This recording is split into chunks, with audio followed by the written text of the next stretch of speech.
반갑습니다. 손창용 쌤사라고 합니다.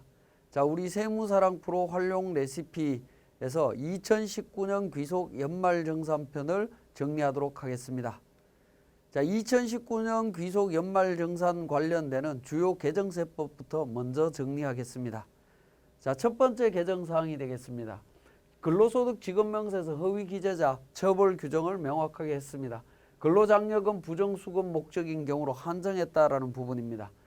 자, 두 번째는 직무발명보상금 범위를 비과세 범위를 확대했습니다. 원래 300에서 500으로 확대를 했고요. 자, 이 부분은 2019년 1월 1일 이후 발생하는 소득분부터 적용을 합니다. 자, 일용 근로자에 대한 근로소득 공제 금액을 인상했습니다. 자, 기본적으로 10만 원 공제되던 부분을 15만 원으로 공제를 해주되 19년 1월 1일 이후 발생하는 소득분부터 적용하는 걸로 되어 있습니다. 자, 장기주택 저당 차입금 이자 지급액 소득 공제 대상을 확대했습니다. 자, 공제 한도나 대상은 동일합니다. 근데 주택 요건이 취득 당시 기준시가 4억 원에서 기준시가 5억 원 이하로 확대했습니다. 자, 이 5억 원 이하로 확대한 부분에 있어서 적용을 보면 19년 1월 1일 이후 차입하는 분부터 적용하도록 되어 있습니다. 자, 이 이야기는 우리 본문에서 또 살펴보긴 하겠지만, 자, 18년도 이전에 차입했던 부분은 기준시가 4억 원을 적용한다라는 부분이고요. 19년도에 차입한 거는 5억 원 기준을 적용하겠다라는 겁니다. 자, 자녀세액 공제 대상이 추가됐습니다. 자, 6세 이상의 자녀에서 7세 이상의 자녀로 조정을 하면서 7세 이상 자녀 중에서도 만 7세 미만의 취약 아동은 포함하도록 되어 있다라는 겁니다. 자, 19년도 1월 1일 이후 발생하는 소득분부터 적용을 합니다. 자, 그래서 0세부터 그러니까 만 7세 미만의 아동이 있는 경우에는 자녀세액 공제가 적용되지 않는다라는 거.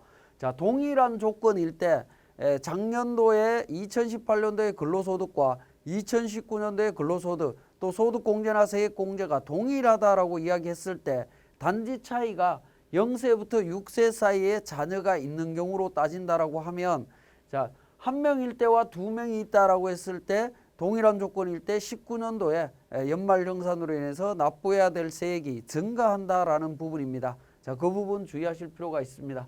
다시 한번 말씀드리면 자녀세액 공제 대상자를 7세 이상 자녀, 즉 7세 미만의 취약 아동을 포함하되 7세 이상 자녀로 범위가 축소됐다라고 보시면 되겠습니다.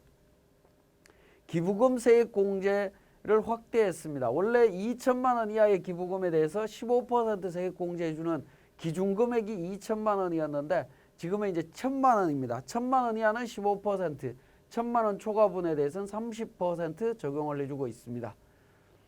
근로장려금 반기별 지급을 위한 일용근로지급명세서 제출기한을 변경했습니다. 원래 다음 달 10일까지로 되어 있었는데 이 부분을 다음 달 말일까지로 지급일이 속하는 분기의 마지막 달에 다음 달 말일까지로 되어 있습니다. 자, 2020년 1월 1일 이후 제출하는 분부터 적용을 합니다. 자, 이 부분은 작년도에 개정된 내용이 아니라 2019년도 12월 달에 개정된 내용을 제가 미리 반영을 했습니다. 자, 그래서 다음 달 말일까지인데 20년 1월 1일 이후 제출하는 분부터다라고 했기 때문에 일용근로자에 대한 4분기 지급명세서에 대한 부분은 1월 말까지 20년 1월 31일까지 제출하시면 되겠습니다. 자, 근로장려금 반기별 지급을 위한 근로소득 간이 지급명세서 제출 의무, 그 다음에 가산세 제도를 신설을 했습니다. 자, 지급명세서를 지연 제출하는 경우에는 미제출하거나 지연 제출하면 0.5%, 3개월 이내 제출하게 되면 50% 감면해서 적용이 된다라는 부분이고요. 자, 근로소득 간이 지급명세서도 상용 근로소득과 원천징수 대상 사업소득을 지급하는 자의 경우에는 반기의 마지막 달에 다음 달 말일까지입니다. 원래 이 제도가 만들어졌을 때는 다음 달 10일까지였는데 이 부분도 2019년도 12월 달에 정기국회에서 이 법을 개정을 했습니다. 다음 달 말일까지고요. 적용 시기는 2019년도 1월 1일 이후 제출하거나 제출하는 분부터 적용하는데 다음 달 말일까지는 2020년 1월 1일 이후 제출하는 분부터 되겠습니다. 그래서 그러니까 2019년도 7월 달부터 12월 달까지의 근로소득 간이 지급명세서는 2020년 1월 31일까지 제출하시면 되겠습니다. 자, 설계 근로자에 대한 외국 근로소득 비과세 범위를 확대했습니다. 자, 외국에서 근로를 제공하고 받는 소득 중에 건설 현장에 대해서 300만 원까지 비과세를 해주는데 감리 업무도 건설 현장에서 그 일을 하는 것으로 인정이 되고 있습니다. 여기에 추가해서 설계 업무도 포함을 했다라는 겁니다. 자, 실손 의료보험금 수령에 대한 의료비 세액 공제 배제를 명확하게 했습니다. 원래 기본적으로 국세청 예규에서 실손 의료보험금으로 의료비를 보전받는 경우에는 그 금액에 대해서는 의료비 세액 공제를 적용 못 받는다라고 규정을 하고 있었습니다. 이 부분을 우리 소득세법 시행령에다가 명확하게 규정을 했습니다.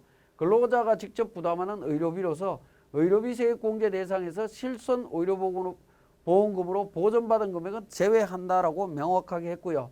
자, 그러면 이 제외되는 금액을 어떻게 알 수 있느냐 하는 부분인데 실손 의료보험금 지급자로부터 지급 자료를 제출받도록 하고 있습니다. 그래서 보험회사라든가 이런 쪽에서 그러니까 여러분들한테 의료보험료를 의료보험금을 실손 의료보험금을 지급하게 되면 국세청에다가 다 신고하도록 되어 있습니다. 그리고 그 신고된 자료를 기반으로 이번 연말정산 간소화 자료에서 관련 정보를 제공하도록 되어 있다라는 겁니다. 자, 제출을 보면 2019년 2월 10일 이후 자료를 제출하는 분부터 적용하도록 되어 있습니다. 자, 산후조리원 비용에 대한 의료비 세액 공제를 적용을 해 줍니다. 산후조리원 비용이 총급의 7천만 원 이하의 근로자에 대해서 출산 1회당 200만 원 한도로 해서 공제를 해주고 있습니다.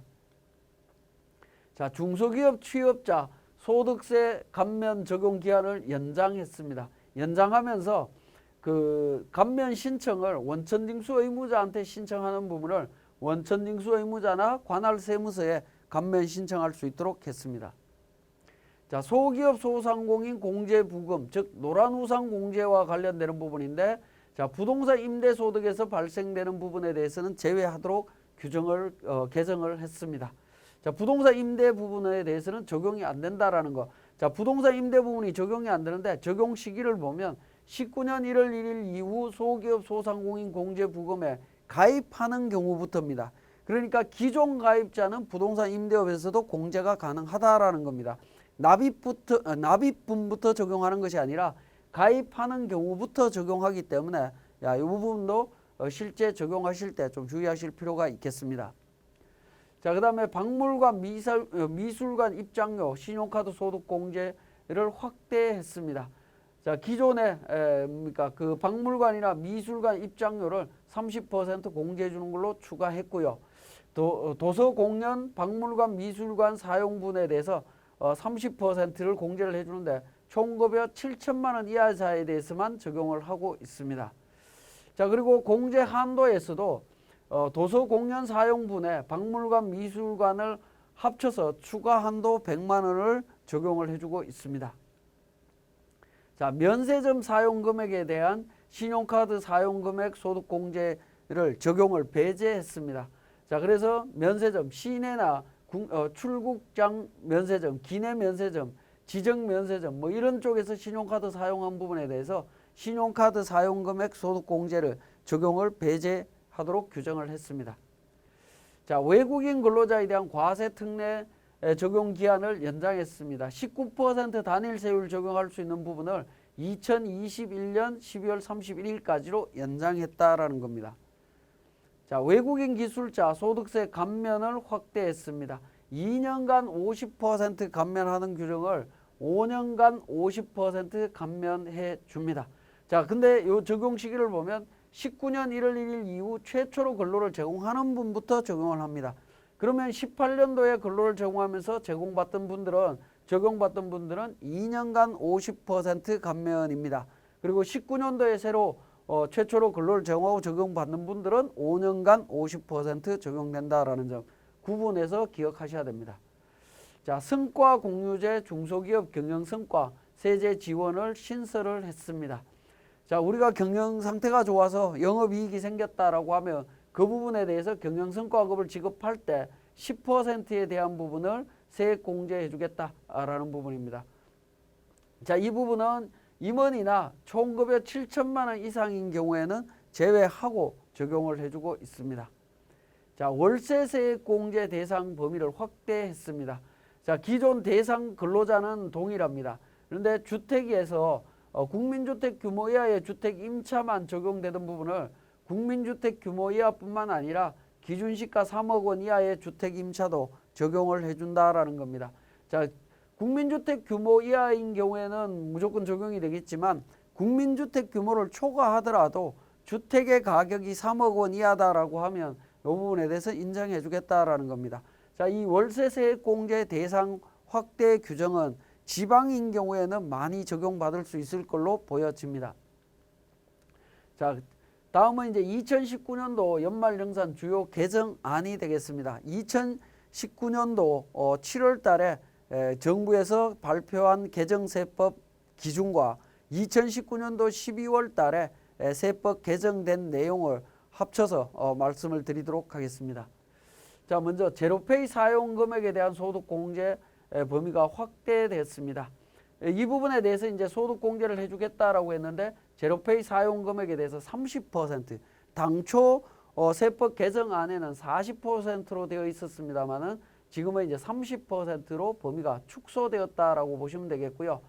자, 그다음에 제로페이 사용 금액에 대해서 당초 개정안에는 전통시장 사용분에 추가해서 100만 원 추가 한도를 적용해 주겠다라고 했는데 추가 한도는 적용하지 않는 걸로 최종 결론이 났고 세법이 개정이 되었습니다.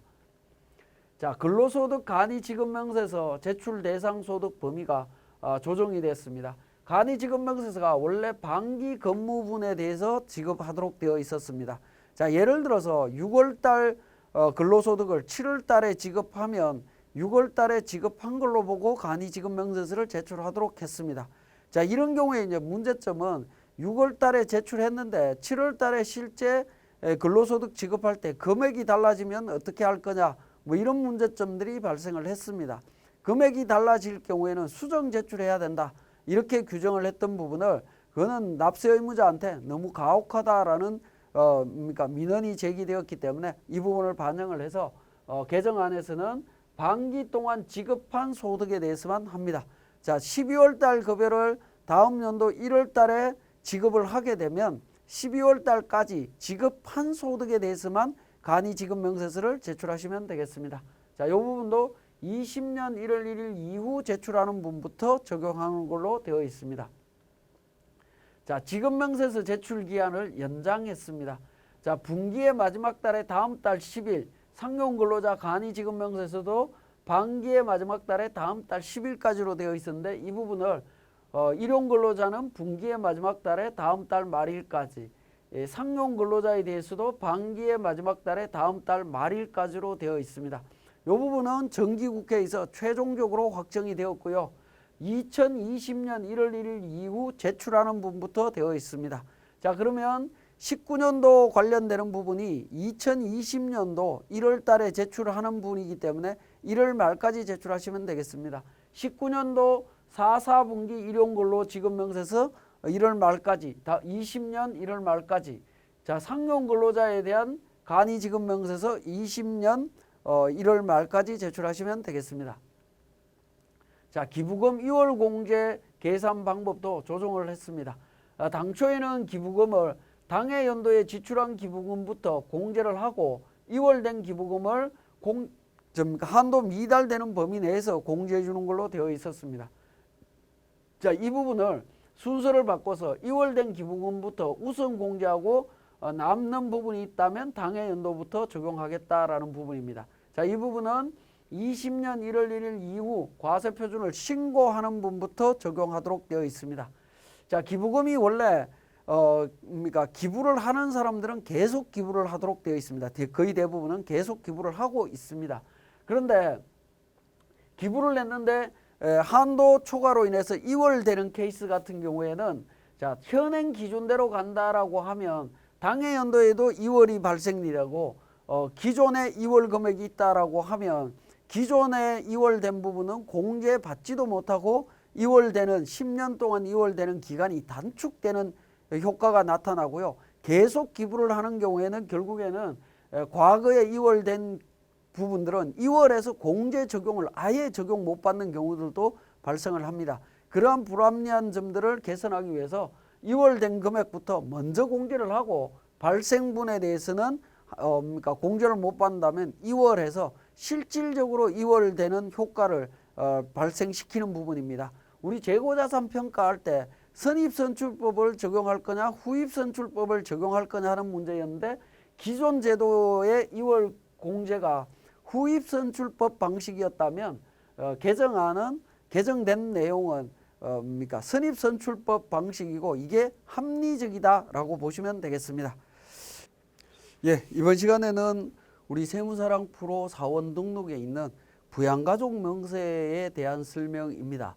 자, 부양가족 명세를 실제 등록하기에 앞서서 인적공제에 해당되는 기본공제와 추가공제 내용부터 정리를 하고 난 이후에 설명드리도록 하겠습니다. 자, 기본공제부터 설명을 드리겠습니다. 자, 기본공제의 판정의 중요성부터 우리가 한번 살펴보면 종합소득공제의 기본공제, 추가공제, 연금보험료공제, 특별소득공제, 특별세액공제, 자녀세액공제, 연금저축, 계좌세액공제 등이 있습니다. 자, 이러한 부분에 대한 대전제 조건이 뭐냐면 기본공제 대상자를 기준으로 적용이 된다라는 점입니다. 그렇기 때문에 기본공제 대상자 판단이 굉장히 중요하다라고 보시면 되겠습니다. 자, 그 부분을 지금 같이 한번 정리를 해보면 자, 기본공제는 1인당 150만 원 공제가 됩니다. 자, 공제 대상 인원은 본인, 배우자, 부양가족이 되겠습니다. 자, 본인은 무조건 공제가 되고요. 자, 배우자는 누가 배우자냐? 법률상 배우자다라고 보시면 되겠습니다. 자, 법률상 배우자로서 소득 금액이 100만 원 이하여야 됩니다. 자, 부양가족은 범위는 조금 이따 살펴보기로 하고요. 조건은 소득 금액이 100만 원 이하여야 되고 생계를 같이 해야 됩니다. 나이가 20세 이하 60세 이상이고요. 세 가지 조건, 이 세 가지 조건이 모두 충족했을 때 부양가족으로 공제를 받을 수 있습니다.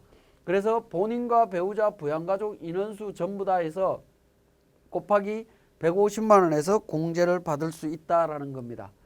자, 부양가족에 대한 범위를 한번 살펴보면 부양가족은 본인과 배우자를 기준으로 위에 있는 분들을 우리가 일반적으로 직계존속이라고 이야기를 합니다. 그리고 밑에 있는 분들을 직계비속이라고 이야기를 하고요. 직계비속에 입양자나 위탁 아동이 포함되어 있다라고 보시면 되겠습니다. 그리고 본인의 형제 자매, 배우자의 형제 자매 해서 부부를 기준으로 상하 좌우에 있는 사람들을 우리는 부양가족이다라고 이야기를 하고요. 자, 이러한 사람들을 기준으로 앞에서 봤던 소득금액, 생계, 나이 요건이 충족이 되어야 된다라는 겁니다. 자, 그러면 나이 요건부터 잠깐 정리를 하면 직계존속은 20세 이하의 직계존속은 있을 수가 없습니다. 현실적으로. 그래서 60세 이상이다라고 보시면 됩니다. 직계존속은 60세 이상. 직계비속은 20세 이하로 규정을 하고 있습니다. 자, 그리고 형제자매는 20세 이하 60세 이상으로 규정하고 있다. 자, 이런 요건들이 갖춰진 사람을 부양가족이다라고 이해를 하시면 됩니다. 자, 그러면 부양가족에 대한 예시를 한번 보시면 우리 교재 43페이지가 되겠습니다. 자, 직계존속의 경우에 직계비속의 경우에 공제 대상자 범위를 보면 자녀나 손자녀, 증손자녀 또는 외손자녀, 외증손자녀 포함합니다. 혼인 외의자로 입적된 자도 포함하고요. 며느리는 공제에서 제외됩니다. 왜냐하면 아까 우리 부양가족에 있는 상하 좌우에 있는 사람 범위에 안 들어간다라는 거죠. 자, 직계존속은 부모, 조부모, 증조부모, 외조부모, 외증조부모 포함합니다. 배우자의 직계존속도 포함한다라는 겁니다. 자, 배우자의 직계존속도 포함하기 때문에 부모, 시부모, 장인, 장모 전부 다 포함된다라는 겁니다. 자, 형제자매는 배우자의 형제자매 포함합니다. 사촌이나 육촌 형제자매, 고모, 삼촌, 조카는 안 된다라는 겁니다. 자, 이런 사촌, 육촌, 고모, 삼촌, 조카 관련되는 부분들은 부양가족 범위에서 보시면 상하 좌우에 있는 범위 안에 안 들어오죠. 없기 때문에 공제 대상이 아닙니다. 자, 그 다음에 위탁아동. 해당 과세 기간에 6개월 이상 직접 양육한 위탁아동의 경우에는 공제 대상이 될 수가 있습니다. 근데 실무적으로 연말정산에 들어가 보시면 형제자매나 위탁아동은 거의 적용되는 사례가 없기 때문에 접하기가 어렵기 때문에 그냥 우리는 직계비속과 직계존속에 대한 범위만 정확하게 알고 계셔도 될 것 같습니다. 자, 부양가족 요건에 대한 그 소득금액 생계 나이 요건이 있었는데 거기에 대한 예외사항들을 한번 살펴보겠습니다. 자, 먼저 소득금액이 100만 원 이하이다라고 하는 부분의 예외 부분입니다. 예외는 근로소득만 있는 경우로서 총 급여액이 500만 원 이하인 경우에는 공제 대상이 됩니다. 여기서 중요한 것은 근로소득만 있는 경우입니다. 근로소득만. 근로소득 이외에 다른 소득이 있다라고 하면 그때는 소득금액 100만 원 이하 요건을 충족해야 됩니다. 자, 그리고 총급여 500만 원 이하다라고 되어 있는데 총급여 500만 원이면 근로소득 금액으로는 150만 원이 되겠습니다. 자, 150만 원까지 인정해 주겠다라는 겁니다. 자, 소득금액의 범위는 종합소득금액, 퇴직소득금액, 양도소득금액을 모두 합친 걸로 인정을 하고 있습니다. 그래서 이 소득금액에 대한 판정이 굉장히 중요하다라고 보시면 되겠습니다. 자, 우리 교재 44페이지를 잠깐 한번 보시면 그 표가 있습니다. 자, 근로소득의 경우에 총급여 333만 원인 경우에 근로소득 공제를 하게 되면 100만 원의 소득금액이 나옵니다. 해당 과세 기간에 총급여액이 500만 원 이하인 근로소득만 있는 배우자 또는 부양가족은 공제 대상에서 예외적으로 인정한다라고 말씀을 드렸고요. 자, 연금소득의 경우에 공적연금, 즉 국민연금이 되겠습니다. 자, 국민연금은 연금 총연금액이 연간 516만 원인 경우에는 연금소득 공제를 하게 되면 약 100만 원이 나옵니다. 자, 100만 원이기 때문에 공제가 가능하다라는 거고요. 사적연금은 총연금액이 1200만 원 이하로서 분리과세를 선택하게 되면 공제 대상이 될 수가 있습니다. 자, 사업소득인 경우에는 사업소득금액이 100만 원 이하여야 되고요. 기타소득은 기타소득금액이 300만 원 이하일 때 분리과세를 적용할 수 있습니다. 이런 경우에도 적용이 가능하다라는 부분이고, 자, 이자 배당소득, 즉 금융소득인 경우에 금융소득이 2천만 원 이하일 때는 분리과세 적용이 됩니다. 그래서 적용이 가능하다 이렇게 보시면 되겠습니다. 자, 퇴직소득이나 양도소득에 대한 부분, 퇴직소득은 비과세 소득을 제외한 퇴직금액이 100만 원 이하일 때, 또 양도소득이 장기보유 특별공제를 차감한 양도소득 금액이 100만 원 이하일 때 적용이 된다라는 겁니다. 자, 이렇게 이제 말씀을 드렸는데 이 부분을 좀 더 구체적으로 말씀을 드리면 사례별로 이제 판단하는 방법인데요. 맞벌이 부분은 배우자 공제가 거의 적용이 불가능하다. 왜? 연봉이 500만 원을 넘기 때문이다라고 보시면 됩니다. 대부분 500만 원 넘습니다. 자, 그 다음에 사업자 등록이 있거나 사업소득이 있는 경우, 사업소득이라고 하면 프리랜서 소득이라고 보시면 됩니다. 3.3% 원천징수된 소득이 되는데 그런 소득이 있는 분들은 공제 불가능합니다. 무조건 불가능하다라는 건 아니지만 거의 대부분은 불가능하다라고 보시면 됩니다. 그러니까 퇴직금 받은 사람, 퇴직금을 받은 사람은 한 달, 퇴직금은 원래 한 달치 월급이 나옵니다. 한 달치 월급은 100만 원이 넘어갑니다. 그래서 거의 공제가 불가능하고요. 양도소득을 단 1원이라도 납부한 실적이 있는 사람은 공제가 불가능합니다. 양도소득을 단 1원이라도 납부하려면 양도소득 금액이 250만 원이 넘어야 되기 때문에 그렇습니다. 자, 그 다음에 부모님의 경우에 국민연금을 수령하고 있다. 이런 경우에 어떻게 할 거냐? 원천징수 영수증을 발급받아서 연금소득 금액을 파악한 후에 적용하시면 됩니다. 우리 교재 44페이지에서 공적연금, 즉 국민연금의 경우에 연간 516만 원 이하면 연금소득 금액이 100만 원 이하다라고 말씀을 드렸죠. 그런 경우에는 적용을 받을 수 있습니다. 근데 516만 원이 넘어가는 경우에도 원천징수 영수증을 발급받아 보시면 연금소득 금액이 100만 원 이하인 경우도 있을 수 있습니다. 아주 오래전에 연금을 납입한 부분에 대해서는 연금소득으로 과세하지 않기 때문에 조금 달라질 수 있습니다. 그래서 반드시 원천징수 영수증을 발급받아서 확인을 하시고 1번부터 5번까지의 내용이 중복되는 경우에는 더더욱이 공제가 안 된다. 그러니까 소득금액이 100만 원 넘는다라고 보시면 되겠습니다.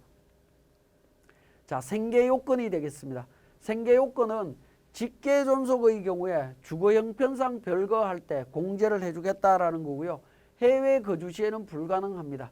자, 주거 형편상 별거하고 있다라는 거에 대한 의미가 뭐냐라는 부분인데, 주거 형편상 별거라고 하는 부분은 우리가 집이 좁아서 뭐 이렇게 산다라고 이해하실 수도 있겠지만, 주거 형편상 별거라고 하는 부분은 세대가 같이 모여 살다가 결혼이라든가 이런 부분으로 인해서 세대가 분리되는 경우 있죠. 그러한 경우에도 주거 형편상 별거라고 이해를 하고요. 그 다음에 직계비속이 근로소득이 있어서 직장 때문에 취업 때문에 이렇게 분리하는 경우에도 실질적으로 부모님을 부양을 하고 있다라고 하면 그러한 경우에 주거 형편상 별거로 인정을 해 줍니다. 그래서 주거 형편상 별거인 경우에는 적용이 가능하다라는 부분이고, 직계비속은 이유와 상관없이 항상 생계를 같이 하는 걸로 봅니다. 따로 떨어져 사는 이유를 따지지 않습니다. 무조건 공제 대상이다 라고 보시면 됩니다. 왜냐하면 직계비속은 미성년자이기 때문에 공제 대상으로 봅니다. 그 다음에 형제자매는 반드시 생계를 같이 해야 됩니다. 형제자매는 반드시 같이 살아야 된다라고 보시면 됩니다. 자, 이런 요건에 예외가 있다. 그 다음에 나이에 대한 부분입니다. 우리 부양가족에 대한 나이는 20세 이하 또는 형제자매는 20세 이하 60세 이상이라고 규정을 했었죠. 그런 나이 조건이 있었는데 나이에 대한 예외는 장애인인 경우에는 나이를 따지지 않습니다. 이런 경우에는 생계 요건과 소득금액 요건만으로 판단하시면 되겠습니다. 자, 부양가족의 배우자 공제 여부가 되겠습니다. 부양가족, 즉 맨 위에 있는 사람이었죠. 직계존속의 배우자는 누구냐? 직계존속의 배우자는 직계존속입니다. 그래서 직계존속의 배우자는 직계존속에는 배우자가 포함된 계정이기 때문에 당연히 여기에는 공제가 됩니다. 자, 본인의 형제자매에 대한 배우자나 배우자의 형제자매에 대한 배우자, 이 경우에는 공제가 되지 않습니다. 배우자 무조건 공제가 안 됩니다. 자, 직계비속의 배우자, 며느리 사위, 아까 앞에서 사례를 통해서 배우자, 며느리 공제 안 된다라고 말씀을 드렸습니다. 안 되는 게 원칙이지만 예외적으로 비속이 장애인이고 그 배우자가 장애인인 경우에는 배우자도 기본공제 대상자로 적용을 받을 수 있다. 장애인, 직계비속이 장애인 부부인 경우에는 적용을 받을 수 있다라고 보시면 되겠습니다. 자, 이런 조건들에 대한 판단 기준이 언제냐? 12월 31일입니다. 과세기간 종료일이다라는 겁니다. 자, 과세기간 종료일 기준으로 소득금액이 100만 원 이하여야 되고 생계를 같이 해야 되고 나이가 20세 이하이거나 60세 이상이어야 됩니다. 자, 이런 경우에 조건들이 앞에 두 가지 소득금액 생계 요건은 12월 31일 기준으로 충족할 수가 있는데 나이를 따지게 되면 이제 조금 문제가 생기게 됩니다. 자, 60세 이상이다라고 이야기할 때 이런 나이들은 무조건 만 나이로 따지도록 되어 있습니다. 자, 만 나이로 따지면 2019년 12월 31일 날이 만 60세 되는 생신날이다 라고 하면 60당 60세니까 60세 이상에는 60세도 포함이 됩니다. 그러니까 전혀 문제될 게 없습니다. 12월 30날이 60세다. 그러면 31일 기준으로는 60세하고 하루가 초과됐기 때문에 더더욱 문제가 될 게 없는 거죠. 이상에는 들어갑니다. 그런데 20세 이하로 들어오게 되면 어떤 현상이 나오냐면 19년 12월 31일이 만 20세다. 그러면 20세 이하에는 20세도 들어가기 때문에 공제는 됩니다. 그런데 12월 30날이 만 20세다라고 하면 31일 기준으로는 20세하고 하루가 초과됐다라는 겁니다. 20세하고 하루가 초과됐기 때문에 공제 대상이 될 수가 없습니다. 자, 이 규정을 그대로 적용을 한다라고 하면 어떤 현상이 나오냐면 2018년도 때 19살이었던 자녀들은 2019년도가 되면 전부 20살이 됩니다. 20살이 넘어간다라는 거죠. 그러면 1월 1일부터 12월 31일까지 태어난 날 기준으로 줄을 쭉 세운 다음에 세운 다음에 12월 31일 날 태어난 친구만 공제해주고 나머지는 공제 안 되는 걸로 정리를 하셔야 됩니다. 자, 그러면 기본공제 150만 원 공제해주는 부분 때문에 굳이 그렇게까지 디테일하게 정확하게 구분을 해야 되느냐, 또 그렇게 구분하는 게 맞느냐, 뭐 이런 논란이 있을 수가 있죠. 그래서 정부에서는 그 부분까지 디테일하게 정리하기보다는 그냥 좀 관리 편의상 편리하게 하자라고 해서 예외를 뒀습니다. 어떻게 뒀냐면 연령 판단 시에는 해당 연도에 해당 연령이 도달하면 무조건 공제 대상으로 인정해 줍니다. 그러니까 2019년도에 생일이 언젠지는 모르겠지만 만 20살에 도달을 하면 전부 초가 되는 경우들이 많이 있는데 그런 경우라 하더라도 당해 연도에는 공제를 해주겠다라는 겁니다. 그러니까 20살 되는 해까지는 공제가 된다라고 보시면 되겠습니다. 자, 그 다음에 기본공제 대상자 중에 사망했을 때 어떻게 할 거냐 하는 부분입니다. 12월 31일 기준으로 사망하신 분들은, 돌아가신 분들은 12월 31일 날 밤 12시에 살아 계셔야만이 공제 대상인데 안 계시기 때문에 원칙적으로 공제를 받을 수가 없습니다. 자, 이런 경우는 사망이라고 하는 부분들은 물론 젊은 사람도 그러니까 사망할 수도 있지만 대부분은 연로하신 분들이 사망을 하는 경우들이 많습니다. 자, 그래서 그러니까 연로하신 분들이 사망을 했을 때 그 기본공제에 대해서는 그 해만큼은 특혜를 주겠다, 혜택을 주겠다, 뭐 그런 의미로 이해를 하시면 되겠습니다. 그래서 사망한 경우에는 사망일 전일 기준으로 판단한다라는 겁니다. 전날 기준으로 모든 걸 다 판단을 합니다. 자, 12월 5일 날 사망했다라고 하면 12월 4일 날 기준으로 소득금액, 생계, 나이 요건이 충족되면 기본공제 대상자로 인정해 주겠다라는 겁니다. 그래서 사망한 경우에는 사망일 전날 기준으로 판단한다라는 겁니다. 자, 예를 들어서 7월 5일 날이 그러니까 만 60세 되는 아버님의 회갑날이다라고 하면 만 60세는 기본공제 대상자가 되죠. 직계존속은 만 60세 넘어가면 기본공제 대상자가 될 수가 있습니다. 12월 31일 기준으로는.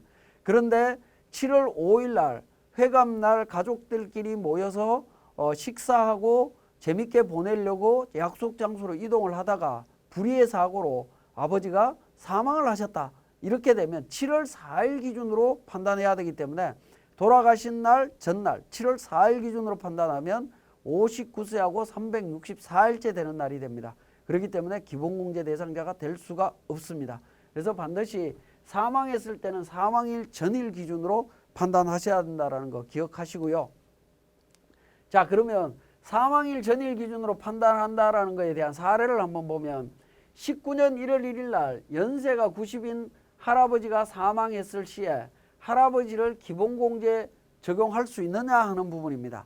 자, 이 부분 어떻게 될 거냐 고민을 해보시면 지금 제가 설명드린 기준으로 가면 어떻게 되죠? 19년 1월 1일 날 사망했기 때문에 1월 1일 이전 날 그러면 18년 12월 31일이 됩니다. 18년 12월 31일 과세 연도가 바뀌었네?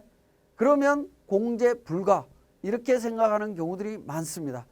자, 제가 아까 말씀드렸을 때 사망했을 때는 사망일 전일 기준으로 그냥 판단하라라고 말씀드렸습니다. 판단이라고 하는 부분은 소득금액, 생계, 나이 요건만 충족하면 된다라는 겁니다. 자, 그 부분만 판단하면 된다. 다른 거 따질 필요 없습니다. 그래서 사망일 전날은 18년 12월 31일 기준이고요. 18년 12월 31일 기준으로 19년도 소득금액 있을 수가 없습니다. 제로고요. 직계존속은 생계를 같이 하는 걸로 보죠. 주거 형편 때문에 따로 떨어져서 하는 거 상관없습니다. 나이 60 넘었고 그렇기 때문에 당연히 공제가 된다라는 겁니다. 자, 이 부분 굉장히 중요합니다. 1월 1일 날 돌아가셨을 때 이 질문을 많이 드리면 공제 안 된다라고 말씀하시는 분들은 많은데 반드시 주의해 주시고요. 자, 맞벌이 부부의 경우에 소득공제는 소득이 많은 사람 쪽으로 몰아서 공제하는 게 유리하다. 이게 맞느냐라는 겁니다. 대부분은 맞습니다. 맞는데 소득이 많다라는 개념이 어떻게 되느냐 하는 부분입니다. 연봉이 3,000과 3,200의 차이는 200만 원 차이이기 때문에 200만 원이 많은 사람이 많은 걸로 보시면 됩니다. 그렇지만 그렇게 많다라고 하는 부분들은 수학이나 산수적인 입장에서 이야기를 드린 거고, 우리 세법적인 입장에서는 이렇게 보시면 됩니다. 상대방과 동일한 세율을 적용받는 경우에는 세법상 소득은 같다라고 보시면 됩니다. 3천만 원과 3,200원 동일하게 15% 세율 구간에 들어와 있기 때문에 같다라고 보시면 되겠고요. 상대방보다 높은 세율을 적용받는 경우에는 소득이 많다.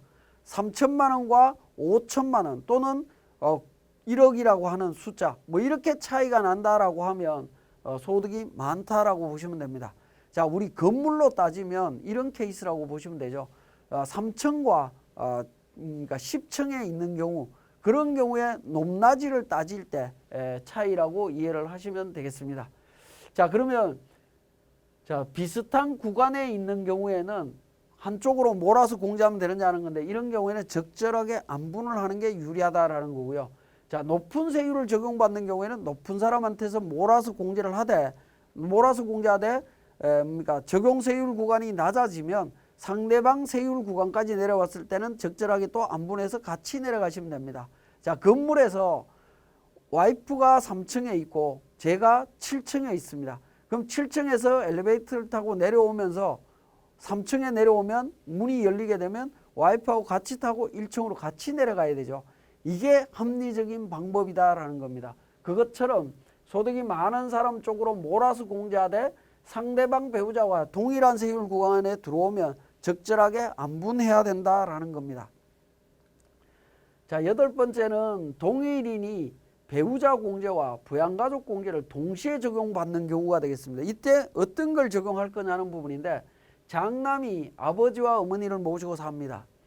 어머니 연세 60 이상이고 전업주부다. 장남 직장 다니고 아버지 직장 다닙니다. 장남의 입장에서 어머니 부양가족 공제 대상이고요. 아버지 입장에서 어머니 배우자 공제 대상입니다. 자, 이런 경우에 부양가족 공제와 배우자 공제가 중복될 때 어떤 거 적용할 거냐 하는 겁니다. 여러분도 한번 생각해 보십시오. 자, 다음 질문입니다. 동일인이 두 소득자의 부양가족 공제 대상자일 때 공제자, 형과 동생, 전업주부인 어머니 60세 이상 모시고 삽니다. 전업주부이고 60세 이상이다라고 하는 부분은 소득이 없고 같이 살고 나이 요건 충족됐기 때문에 부양가족 대상자가 된다라는 겁니다. 자, 둘 다 직장 다닙니다. 형의 입장에서 어머니 부양가족이고요. 동생의 입장에서 어머니 부양가족입니다. 자, 이런 경우에 형과 동생 중에 누가 부양가족 공제를 적용해야 되느냐 하는 겁니다. 자, 앞의 질문과 뒤의 질문의 답이 뭐냐? 앞의 질문의 답은 배우자 공제라고 이야기하시는 분들이 상당히 많습니다. 그 다음에 두 번째 질문에 대한 답은 소득이 많은 사람이다 라고 이야기를 합니다. 그런데 배우자 공제와 소득이 많은 사람이란 두 질문에 답은 없다라는 거죠. 앞의 질문과 뒤의 질문의 답은 똑같습니다. 둘 다 똑같은데 어떤 게 정답이냐면 이렇게 됩니다. 둘 중에 아무나 한 사람이 공제하면 됩니다. 그러니까 굉장히 좀 허망하다라고 보시면 되는데, 정답을 보시고 나면 둘 중에 아무나 한 사람이 공제하는 게 됩니다. 공제하면 된다. 자, 이 이야기는 뭐냐면 아버지와 아들이, 형과 동생이 서로 대화에 의해서 누가 공제받을 거냐, 유리한 사람이 그냥 선택해서 공제를 신청하시면 됩니다. 둘 중에 아무나 신청하면 되는데, 근데 우리가 소득이 많은 사람이나 또는 그러니까 배우자 공제가 우선이다라고 이야기하는 이유는 뭐냐면, 자, 형과 동생이, 아들과 아버지가 서로 대화를 하지 않고 각각 공제를 한 경우입니다. 각각 공제를 하면 그러니까 세무서 직원들이 아버지한테, 아들한테, 형한테, 동생한테 이렇게 질문해 갖고 공제할 거냐 말 거냐 이런 걸 선택하지 않습니다. 그냥 일방적으로 정리를 해줍니다. 배우자 공제와 부양가족 공제와 충돌이 일어나면 배우자 공제를 그냥 우선 적용합니다. 그 다음에 이렇게 두 사람이 부양가족 공제를 동시에 신청하게 되면 소득이 많은 사람한테 우선권을 주는 게 아니고요.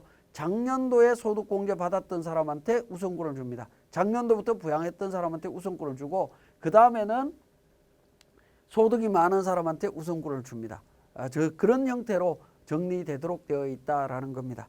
물론 이제 이렇게 양쪽으로 이루어지는 경우에는 인간이라고 하면 사람은 합리적으로 의사결정한다라는 전제하에서는 소득이 많은 사람한테 공제하는 게 유리하다라고 보시면 되겠죠. 그렇지만 상당히 많은 경우가 합리적으로만 의사결정을 하지 않습니다. 너무 마음이 좋으면 이 경우에 형은 동생한테, 동생은 형이 공제했겠거니 생각할 수도 있고요. 아버지는 아들이 공제했겠거니, 아들은 아버지가 공제했겠거니 하고 어머니를 부양가족 공제나 배우자 공제에서 전부 다 빼버리는 그런 기현상도 나옵니다. 그래서 가족이 많은 경우에는 누가 공제받는지를 반드시 체크해 보실 필요가 있습니다. 예, 이번 시간에 인적 공제 중에 추가 공제를 정리하고 우리 세무사랑 프로에서 부양가족 명세를 등록하는 과정들을 살펴보도록 하겠습니다. 자, 교재는 47페이지가 되겠습니다. 자, 추가 공제는 기본 공제 대상자를 기준으로 해서 이런 요건들이 충족이 되면 공제가 된다라는 겁니다. 자, 경로우대 공제가 되겠습니다. 경로우대 공제는 기본 공제 대상자가 만 70세 이상이면 한 명당 연 100만 원 공제를 해줍니다. 자, 장애인 공제입니다. 장애인 공제도 기본 공제 대상자가 장애인인 경우에 한 명당 연 200만 원 공제를 해줍니다. 자, 여기서 보시면 계속 기본 공제 대상자라고 이야기를 하고 있습니다. 그죠? 기본 공제 대상자여야만이 추가 공제가 적용이 될 수 있다라는 겁니다. 교재 48페이지에 장애인에 대한 범위가 있습니다. 잠깐 살펴보면 장애인 복지법에 의한 장애인, 그 다음에 국가유공자 등 예우 및 지원에 관한 법률에 의한 상이자, 그 다음에 상이자와 유사한 자로서 근로능력이 없는 자, 뭐 이런 부분들이 장애인에 해당이 됩니다. 자, 이런 사람들은 장애인 복지 카드나 장애인 수첩이나 뭐 이런 것들이 있습니다. 이런 걸로 입증을 하시면 되고요. 자, 우리 교재 동그라미 4번에 항시 치료를 요하는 중증 환자로서 취업, 취약이 곤란한 상태에 있는 경우에는 장애인으로 공제를 받을 수 있습니다. 자, 이런 경우에는 의사가 발행한 장애인 증명서를 발급받아 와야 된다라는 점 기억하셔야 되겠습니다. 언론이나 이런 쪽에서 이야기할 때는 병명으로 장애인 공제 여부를 이야기하는 경우들이 있습니다. 자, 말기 암 환자라든가 뭐 이런 경우에 장애인 공제를 적용받을 수 있다라고 되어 있는데 언론에서 보도를 많이 하는데 그 경우보다는 장애인 증명서, 의사가 발행하는 장애인 증명서를 가져오는 경우에만 적용이 가능하다. 그렇게 이해를 하시면 되겠습니다. 자, 그 다음에 부녀자 공제가 되겠습니다. 부녀자 공제는 종합소득금액이 3천만 원, 근로소득만 있는 경우에는 총급여 4,147만 원 정도 이하의 거주자로서 배우자가 있는 여성이면 무조건 공제가 됩니다. 배우자가 없는 여성 거주자가 기본공제 대상 부양가족이 있는 세대주일 때 연 50만 원 공제를 받을 수 있습니다. 자, 부녀자 공제는 요 두 가지 중에 한 가지만 충족하면 되죠. 배우자가 있거나 배우자가 없는 여성으로서 기본공제 대상 부양가족이 있는 세대주여야 된다라는 겁니다. 자, 우리 교재 48페이지 잠깐 보시면 사례 1번에 보면 부녀자 공제 시에 부양가족이라고 하면 당해 여성 근로자와 생계를 같이 하면서 나이 요건, 소득금액 요건을 모두 충족하여 기본공제를 받는 부양가족을 말합니다. 그죠? 우리가 기본공제 대상자를 따질 때 그때 부양가족으로 등록될 수 있는 사람, 그런 사람이 있어야 된다라는 부분이고요. 그 다음에 7번에 보시면 세대주가 아닌 여성은 어떻게 되느냐는 건데 주민등록표상에 세대주가 아닌 미혼 여성은 부녀자 공제를 적용받을 수가 없습니다. 자, 요 케이스에 배우자가 없는 여성, 미혼 여성이 연로하신 부모님을 모시고 홀로 모시고 사는 경우들이 있습니다. 그런 경우에 부녀자 공제를 적용 못 받는 경우가 많다라는 거죠. 왜? 세대주가 부모님으로 되어 있고 본인은 세대원으로 되어 있기 때문에 그렇습니다. 자, 그런 경우에는 본인을 세대주로 빨리 변경을 하셔야 될 겁니다. 자, 그 다음에 세대주 중에 미혼 여성, 세대주인 미혼 여성이 별도 세대를 구성하고 있는 부모를 실질적으로 부양하고 있을 때 이때는 가능하다라는 겁니다. 그죠? 이런 부분들을 잘 챙겨 보셔야 되겠습니다. 자, 그 다음에 한부모 소득공제입니다. 해당 거주자가 배우자가 없는 사람으로서 기본공제 대상자인 직계 비속 또는 입양자가 있을 때 연 100만 원을 공제받을 수가 있습니다. 그런데 부녀자 공제하고 한부모 공제는 두 가지가 동시에 적용이 될 수가 있습니다. 동시에 적용이 될 때는 4번 한부모 소득공제만 적용을 한다라는 점, 이 부분도 기억을 해주시고요. 자, 우리 추가공제는 기본공제 대상자를 기준으로 해서 경로대, 장애인, 부녀자, 한부모 공제를 적용하는데 이때 중요한 거는 요건 충족이 되면 중복 적용이 가능하다라는 겁니다. 자, 예를 들어서 본인이 70 넘은 여성 근로자고 배우자가 있다.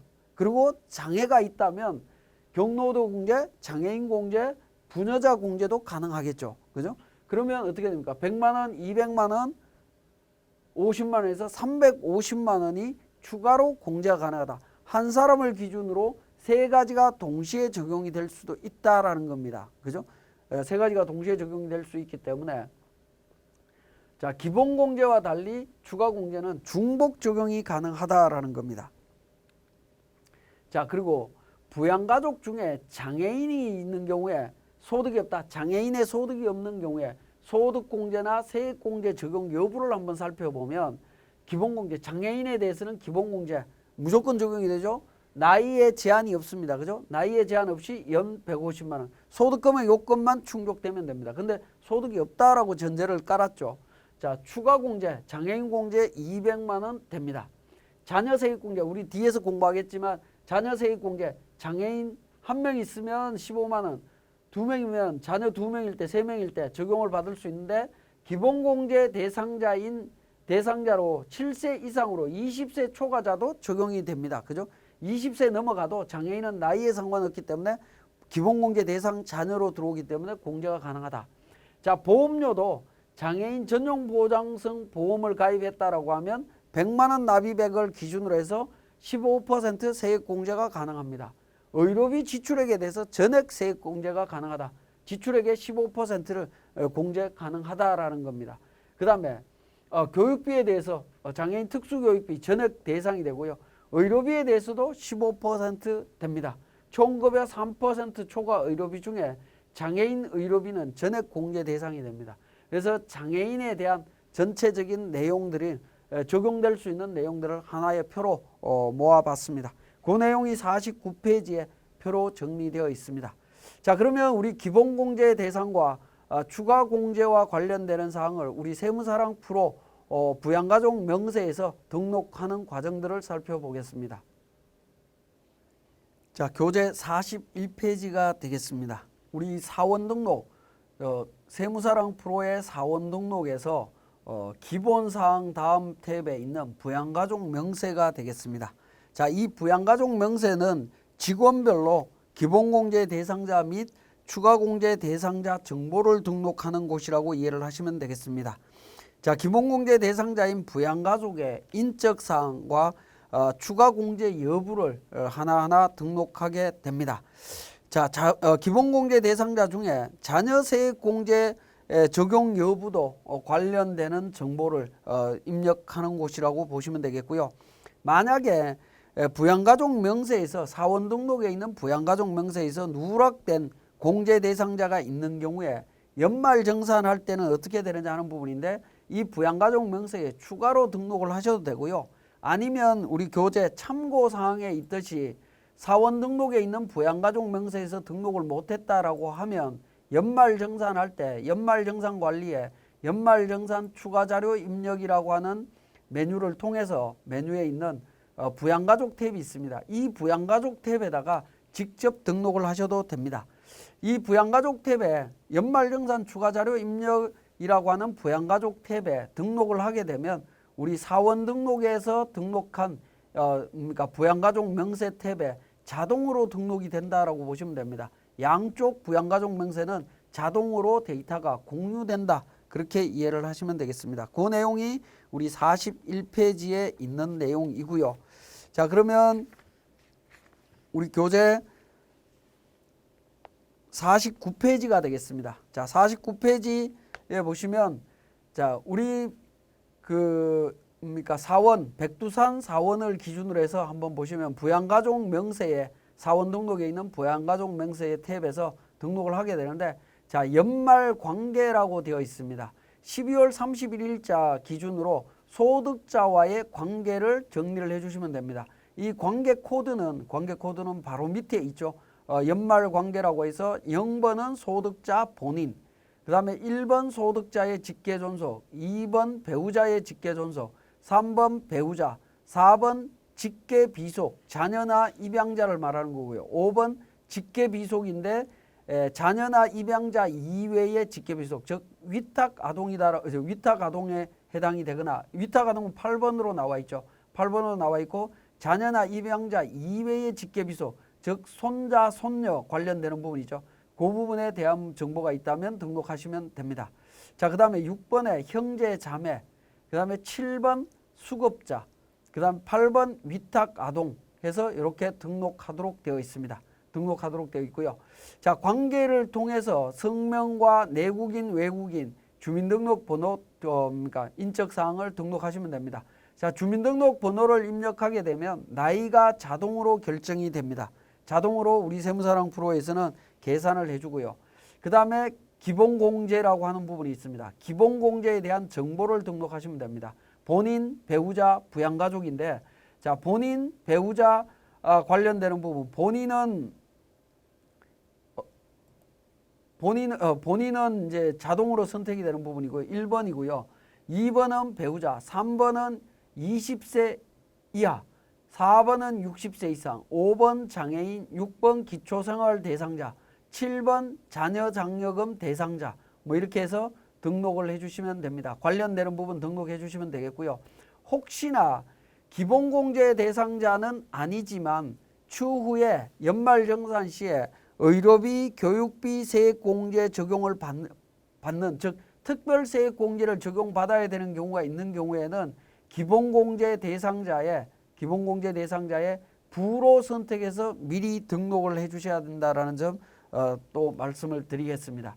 자, 기본공제는 적용을 안 받더라도 우리가 뒤에 있는 특별세액공제를 적용받는 경우에는 부로 등록을 해 주셔야 된다는 점, 기본공제에서 부로 등록을 하게 됩니다. 자, 예를 들어서 한번 보여드리면, 두 번째 직원인 안기부라는 직원은 안철이 이 자녀가 21세기 때문에 기본공제 대상자가 될 수 없습니다. 그러한 경우에는 아예 등록하실 필요가 없습니다만은 안철이의 교육비 세액공제를 적용받으려고 하면 안철이에 대해서 기본공제는 부로 체크를 하신 다음에 연말정산 추가자료 입력해서 교육비 세액공제 신청을 하시면 되겠습니다. 그런 부분 때문에 부로 체크를 한다라는 점 말씀을 드립니다. 자, 그 다음에 부녀자 공제, 한부모 경로, 장애, 자녀 출산, 입양과 관련되는 정보를 등록하시면 됩니다. 자, 백봉산 같은 경우에 경로우대다 70세가 넘었죠. 경로우대는 자동으로 체크가 됩니다. 나이가 70세 이상이면 자동으로 체크된다라고 보시면 되겠고요. 자, 그 다음에 백리산, 장애가 있다라고 하면 장애인에다가 직접 선택을 해주시면 됩니다. 컷을 이동시키면 1번 장애인복지법, 2번 국가유공자, 3번 중증 환자 등이라고 되어 있습니다. 그래서 이 구분 코드별로 장애인 종류별로 등록을 해주시면 되겠습니다. 자, 그 다음에 자녀와 관련되는 부분입니다. 자녀는 7세 이상인 자녀인 경우에는 자동으로 표시가 됩니다. 자동으로 표시가 되면서 자녀세액공제를 적용받으시면 되겠습니다. 자, 이 부분 자녀인지 여부는 연말관계에서 직계비속 4번이라고 체크를 한 경우에 자동으로 반영이 된다라고 보시면 되겠습니다. 근데 4번이 아닌 경우에는, 4번이 아닌 경우, 즉 5번으로 체크되어 있는 경우에는 자녀 쪽으로 해서 자녀세액공제 쪽에서 적용을 받을 수 없다라고 보시면 되겠고요. 그 다음에 출산, 입양한 경우가 있다면 출산, 입양 쪽에 체크를 하시면 됩니다. 자, 예를 들어서 안기부 같은 경우에 안영이 그러니까 출산이죠. 출산 입양 쪽인데, 입양한 자녀라고 하면 첫째, 둘째, 셋째 관련되는 부분입니다. 첫째는 안철이가 있고 둘째가 있죠. 둘째를 입양했다라고 보면 둘째라고 체크를 하게 되면 첫째, 둘째 세액공제 여부에 따라서 금액 결정해 줄 겁니다. 우리 프로그램에서 자동으로 결정이 된다라고 보시면 되겠습니다. 자, 이렇게 이제 기본공제 사항과 추가공제 또는 특별세액공제 적용 여부에 대한 부분들을 등록을 하게 되면, 등록하면 하단 부분에 보시면 부양가족 공제 현황이라고 있습니다. 기본공제 인원 세대주냐, 백두산이 세대주냐, 세대주 여부 체크해 주시면 됩니다. 만약에 백두산이 여성이다라고 하면 특히 속리산 같은 경우에 여성인 경우에 본인이 세대주여야 되고 기본공제 대상자여야 되고 뭐 이런 부분들이 있겠죠. 그런 경우에 부녀자 공제 적용 여부를 결정짓는 정보라고 보시면 됩니다. 세대원이냐 세대주냐, 또 주택자금 공제를 적용할 때 세대주냐 세대원이냐에 따라서 적용 여부가 달라질 수 있기 때문에 정리를 할 필요가 있습니다. 자, 그 다음에 본인을 기준으로 배우자 20세 해서 전체 요약 정리가 되어 있고요. 자녀세액 공제 인원 요약 정리되어 있습니다. 자녀세액 공제는 7세 이상 20세 이하 자녀 적용받을 수 있다. 7세 미만의 취하 가동은 직접 체크를 하셔야 된다라고 우리 그러니까 세무사랑에서는 설명을 하고 있습니다. 자, 이렇게 기본공제와 추가공제 또 일부 특별세액 공제나 자녀세액 공제 관련되는 정보를 우리 부양가족 명세에서 등록하는 과정을 살펴봤습니다.